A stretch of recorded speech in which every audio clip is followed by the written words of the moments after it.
हाय दोस्तों, कैसे हैं आप। हम उम्मीद करते हैं कि आप अच्छे होंगे और आपकी तैयारी बहुत ही अच्छी चल रही होगी। दोस्तों आज हम हाजिर हैं एक नई क्लास के साथ। जैसा कि आप देख रहे होंगे, आज की क्लास बहुत ही इंपॉर्टेंट क्लास है। ऐसा कोई परीक्षा नहीं है जिसमें इनसे रिलेटेड टॉपिक से सवाल नहीं आता है। दोस्तों टॉपिक काफी लंबी आपको दिख रही होगी, लगभग 8 टॉपिक है, लेकिन सब एक दूसरे से रिलेटेड है। और इन सभी टॉपिकों को हम केवल एक सवाल के माध्यम से समझने की कोशिश करेंगे और आज वो सभी सवाल लगाएंगे जो आपके अच्छे अच्छे एग्जाम में आते हैं।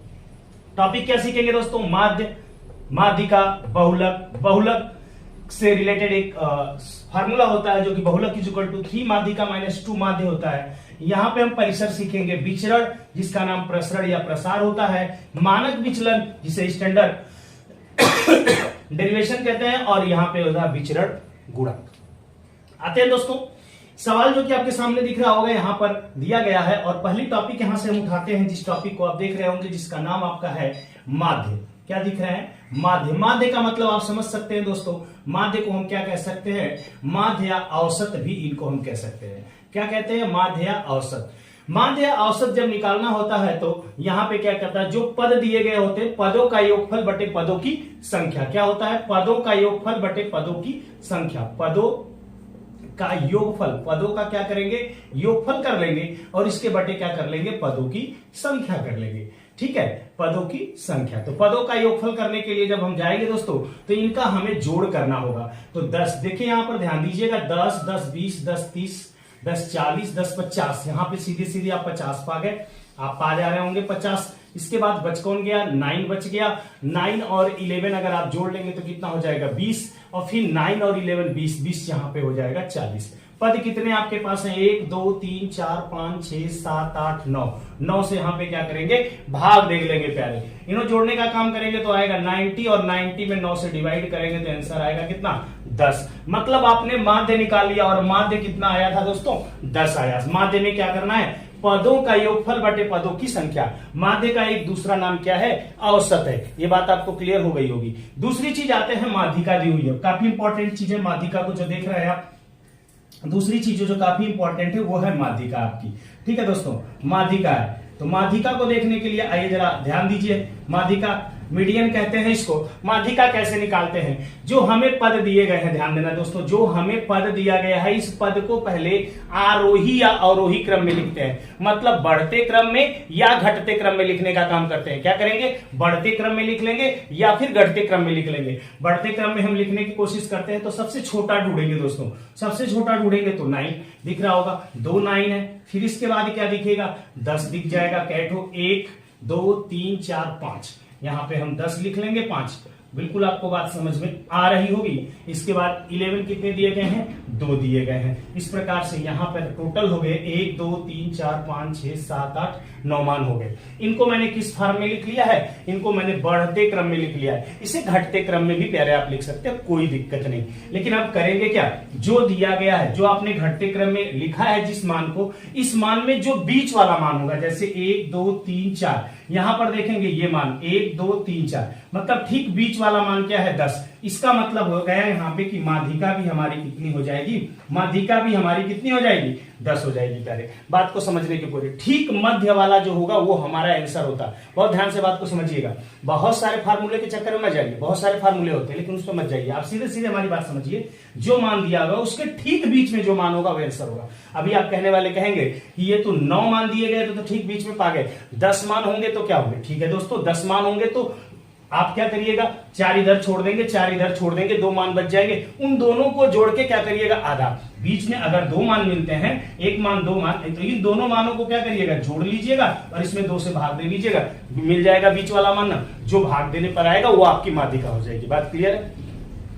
फिर से एक बार याद दिलाता हूं कि दिए गए मान को आरोही या अवरोही क्रम में लिख लेंगे और फिर ठीक बीच वाला मान आपका आंसर होता है। अगर 2 मान बीच में आ रहे हैं, 2 मान बीच में आ रहे हैं, जैसे मान लीजिए यहां पे अगर 10 हो जाते तो 2 मान हमारे बीच में आते, तो बीच के दोनों मानों को जोड़ करके 2 से हम क्या कर लेते? भाग दे लेंगे। अभी घबराइएगा मत, सवाल आएगा सामने फिर और भी क्लियर कर दूंगा मैं। आइए तीसरी चीज पे आते हैं दोस्तों। तीसरी चीज यहां पे हम बहुत आराम से समझने वाले हैं, बहुलक। तीसरी चीज क्या समझने वाले हैं? बहुलक। मतलब आपने इस सवाल में माध्यिका भी निकाल लिया, कितना आया है? 10 आया है। आइए बहुलक की बारी है। बहुलक को जरा देखते हैं। बहुलक क्या कहता है? बहुलक का मतलब होता है दिए गए मान में जो मान जितना ज्यादा बार आया है वही मान आपका क्या हो जाएगा? बहुलक। जैसे इसमें 9 देखा जाए तो कितने बार आया है? 2 बार आया है। कितने बार आया है प्यारे? 2 बार आया है। 10 देखा जाए तो कितने बार आया है? 10 आपका 1 2 3 4 5 बार आया है। कितना बार आया है? 5 बार आया है। ठीक है, क्लियर है आप? इसके बाद 11 कितने बार आया है? 1 2 11 भी 2 बार आया है। कितने बार आया है? 2 बार। इसका मतलब इन दिए गए जो हमारे मान थे उसमें सबसे ज्यादा बार कौन आया है? सबसे ज्यादा बार हमारा 10 आया है। कितना बार? 5 बार आया है 10। कितना बार आया है? 5 बार। इसलिए हमारा बहुलक भी क्या हो जाएगा? 10 हो जाएगा। चलिए, बहुलक भी हमने क्या लिख लिया दोस्तों? 10 लिख लिया। बात क्लियर है? अब हमारी जो चौथी बात थी, चौथी बात को भी क्लियर कर लेते हैं, इसके बाद पांचवी बात को देखते हैं। चौथी बात में हमने एक फार्मूला आपको लिखा हुआ है, ध्यान से देखिएगा। ये फार्मूले को नहीं याद हो रहा होगा ना तो 10 बार अपने कॉपी पे लिख लीजिएगा। कल लिखना क्या है? बहुलक बराबर 3 माध्यिका माइनस 2 माध्य।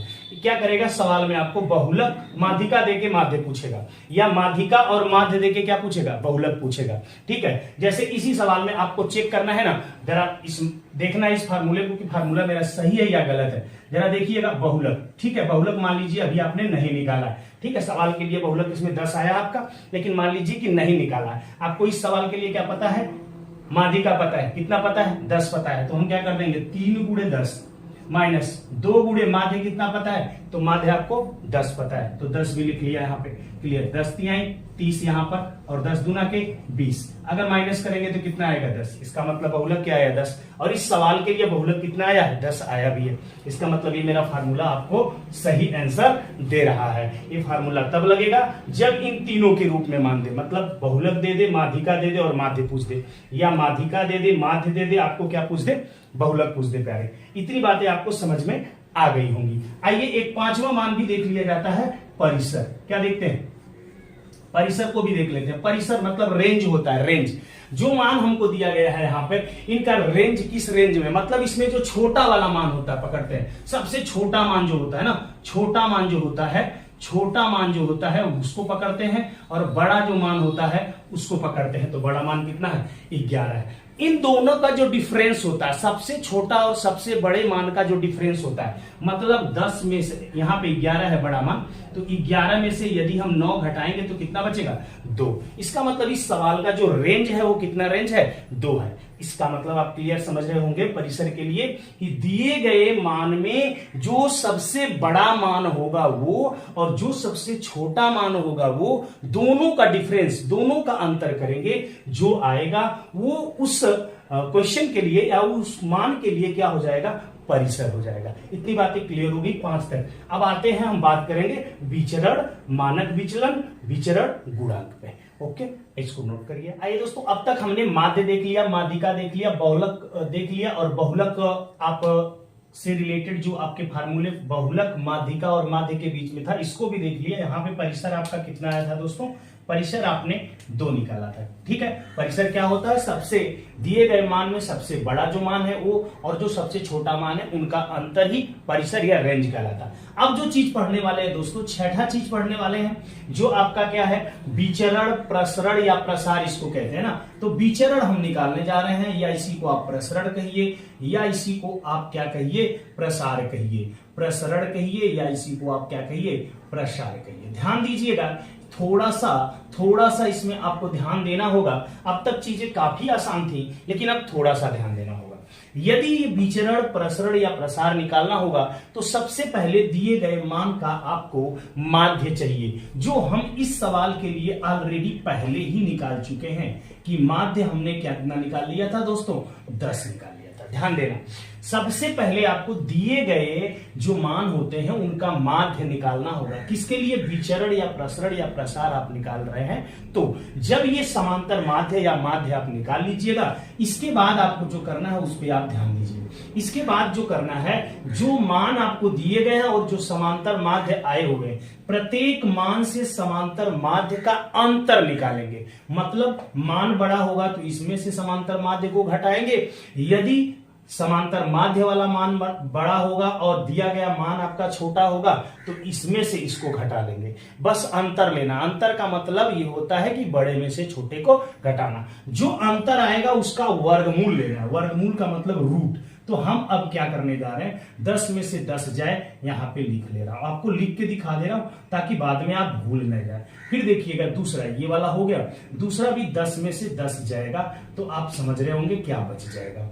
फिर 9 में से 10 न घटा के हम 10 में से 9 घटाएंगे, मैंने बोला था अंतर लेंगे। दोबारा देखिए यहाँ पे, फिर 10 में से 10 आएगा, ठीक है, 10 में से 10 आ जाएगा, ध्यान दीजिएगा यहाँ पे। फिर प्लस कर लेंगे, सबको प्लस करते जा रहे हैं, यहां तक हम पहुंच चुके हैं, ध्यान दीजिए। इसमें से 10 में से 10 पुनः करेंगे तो 10 ऋण 10 हो जाएगा, ठीक है।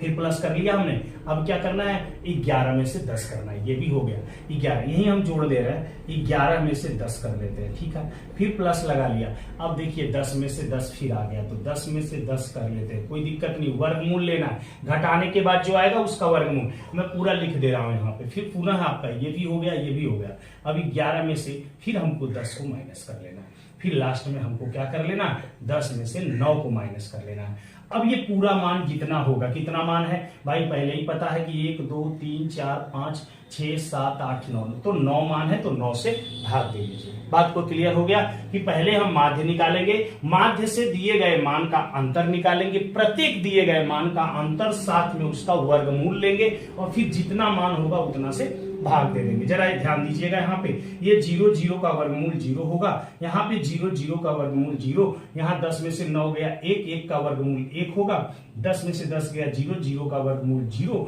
यहाँ पे 10 में से 10 गया 0 का वर्गमूल 0, यहाँ पर आएंगे 11 में से 10 गया 1, तो 1 का वर्गमूल 1, यहाँ पर भी 0 होगा, यहाँ पर 1 और यहाँ पर भी क्या हो जाएगा, 1 हो जाएगा, ये भी 1, ये भी 1। अब ध्यान देंगे, बटे आ जाएंगे हम 9 लिख लेंगे। यहाँ पे हमारा आंसर आ रहा है 1 2 3 4। आंसर क्या आ रहा है, 4/9। किसका आंसर आ रहा है भाई, विचरण या प्रसरण का आंसर आ रहा है। ध्यान दीजिएगा, विचरण या प्रसरण का आंसर क्या आ रहा है, 4/9। आपको बात समझ में आ गई होगी कि जब भी निकालना होगा तो पहले माध्य, फिर माध्य और प्रत्येक मान के अंतर का वर्गमूल लेंगे, और 9 से हम क्या करेंगे, डिवाइड। बहुत इंपॉर्टेंट टॉपिक है, बहुत ध्यान से इसको समझिएगा। ये भी मान आपका क्लियर हो गया। अब जो निकालना है उस पर ध्यान दीजिए, मानक विचलन निकालना है, स्टैंडर्ड डेरिवेशन निकालना है। मानक विचलन, मानक विचलन अब निकालना है, तो ध्यान दीजिए, कुछ नहीं करना होता है। मानक विचलन के लिए आपको कुछ नहीं करना है, यदि आपने विचरण या प्रसरण निकाल लिया है तो बस करड़ी में आपको कर देना है प्रसरण। क्या कर लेना है, करड़ी में कर लेना है प्रसरण। लेकिन एक बात का ध्यान रखिएगा, इसके बगल में माड हम लगा दे रहे हैं, इस माड का बस इतना ही सा मतलब है कि कभी भी जो करड़ी से बाहर मान निकलेगा, जैसे करड़ी से बाहर, करड़ी में 4 है तो बाहर +-2 दोनों लिखते हैं ना, लेकिन हमेशा ये माड लग जाने का मतलब होता है कि माड के बाहर जो भी मान आता है वो हमेशा प्लस में ही आता है। तो ध्यान दीजिएगा, इस प्रसरण का वर्गमूल ले लेंगे। जैसे यहां पर इस मान के लिए अगर निकालना होगा तो ये क्रियाकलाप तो आपको करनी ही पड़ेगी कि विचरण तक आएंगे या प्रसरण तक मान निकालेंगे। फिर मानक विचलन निकालने के लिए एसटी, इसको कहते हैं स्टैंडर्ड डेरिवेशन, एसटी निकालने के लिए आप क्या करेंगे, इसी का वर्गमूल ले लेंगे। तो 4/9 का वर्गमूल आपका कितना आएगा, 2/3 आपका आंसर हो जाएगा। ±2/3 आएगा, लेकिन हमने बोला कि प्लस वाला लेंगे क्योंकि आप देख रहे हैं इसके बाहर माड लगा हुआ है। माड से बाहर जो भी मान आता है वो हमेशा प्लस में आता है। तो 2/3 हमारा क्या हो जाएगा, मानक विचलन हो जाएगा। मतलब ये भी मान हो गया।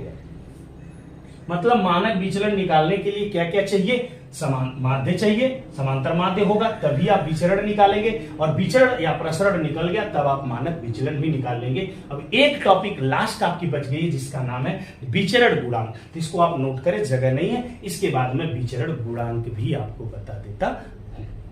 तो मानक विचलन तक हमने देख लिया था, स्टैंडर्ड डेरिवेशन हमने निकाल लिया था। अब हमको निकालना है विचरण गुणांक। आइए ध्यान से देखिए, विचरण गुणांक निकालना है, बहुत ध्यान से देखिएगा।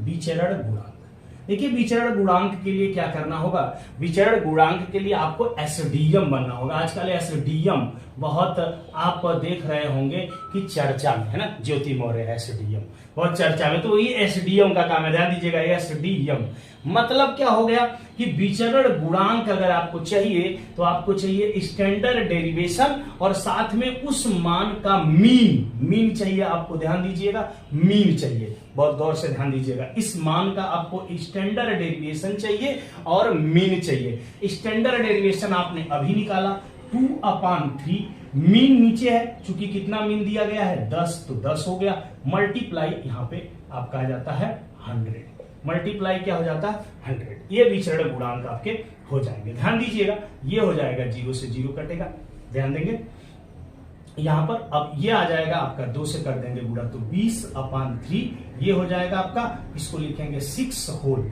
3 छक्के 18 हो जाएगा, 6 होल 2/3%। ये होगा विचरण गुणांक, इसे कहेंगे 6√2/3 आपका क्या हो जाएगा, विचरण गुणांक हो जाएगा। बात क्लियर है? बात आपको समझ आ रहे होंगे कि अगर हमको विचरण गुणांक याद करना है तो एसडीएम मतलब standard derivation upon mean, mean मतलब माध्य, गुणे क्या 100, ये आपका हो जाएगा।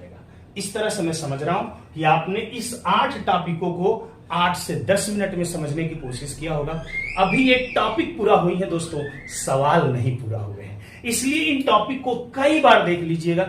कई बार देखने के बाद जब ये टॉपिक क्लियर हो जाएगा एक सवाल पे, तो मैं अगली क्लास में आपको बताने वाला हूं बड़े से बड़े एग्जाम में, छोटे से छोटे एग्जाम में, इनसे जितने भी रिलेटेड क्वेश्चन आए हैं अधिकांश क्वेश्चनों पे हम चर्चा करेंगे, लेकिन अभी नहीं, नेक्स्ट क्लास में। आपसे अनुरोध है, अगर ये वीडियो पसंद आई है, अच्छी लगी है, तो अपने दोस्तों तक जरूर शेयर करिए और एक लाइक तो बिल्कुल ही बनता है, लाइक करिए। और अच्छा लग रहा है तो ऐसी ही वीडियो पाने के लिए चैनल को सब्सक्राइब कर लीजिएगा दोस्तों।